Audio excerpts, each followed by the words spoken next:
Para makita kayo, tayo kayo, hashtag persona, ayan. Para makita kayo sa live, masay, ayan, thank the Lord. No? Salamat sa Panginoon, mga kapatid.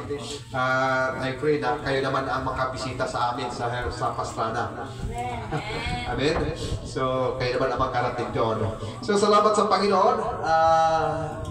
Sa ma-open na parang, inisip ko kanina, habang tumatakbo, sabi parang malayo na yung takbo ko. Akala ko, lumampas ako, o nagkamali ako ng kalsada. Kinakabahan ako, sabi ko parang kinakabahan ako dito. Parang inisip ko, nasa isip ko na nung kami naligaw ako, ibang kalsada na daanan ko. Muntik na akong mag-dito para magtanong. Pero napansin ko, parang tulay itong natanda ko si tulay. Yung itong papuntang, Soto ba yan? O, sabi ko parang ito na yun, tama. So, salamat sa Panginoon mga kapatid, no? Kumusta mga anak ng Diyos? Amen. Hallelujah. Natandaan pa ba niyo ang bininiwan ni Pastor Solomon sa inyo na charito? Paano ba charito? Two thumbs up? Hello? Ayan. Bigyan mo lang charito smile ang iyong katabi. Ayan. Praise God. At sabihin mo sa kanya, you are charito.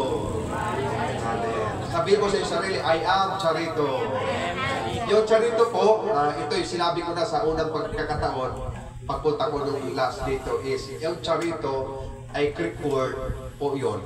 Nasalita ng charito is Greek word. Hindi po pangalan ng kapitbahay mo.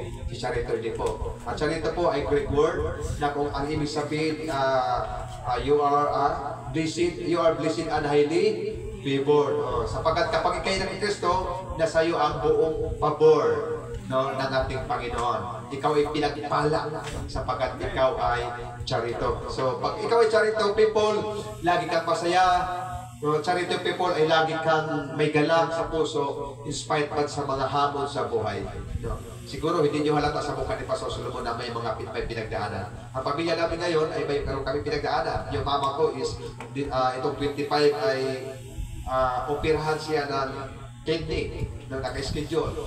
At ang isang habon sa amin ngayon ay itong week na ito. Ang sabi ng doktor, kailangan maoperahan yung isang kapatid ko, tumor sa utak. So, ang kabuuan ng aming kailangan sa itong buwan na ito ay almost 1 million.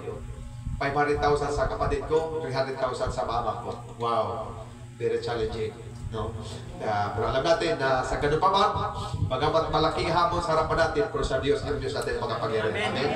Tanda natin sa Diyos, wala ito simple. Amen. Praise the Lord. So, patuloy na tayo magtiwala sa biyaya ng Panginoon, no? Sapagkat ano man ang hamon sa buhay natin, tanging ang ating takbuhan at sandalan sa ating pananampalataya, yung Diyos nating pinaglingkuran. Amen? Praise the Lord. Kaya sa hapong ito, at salamat sa Panginoon.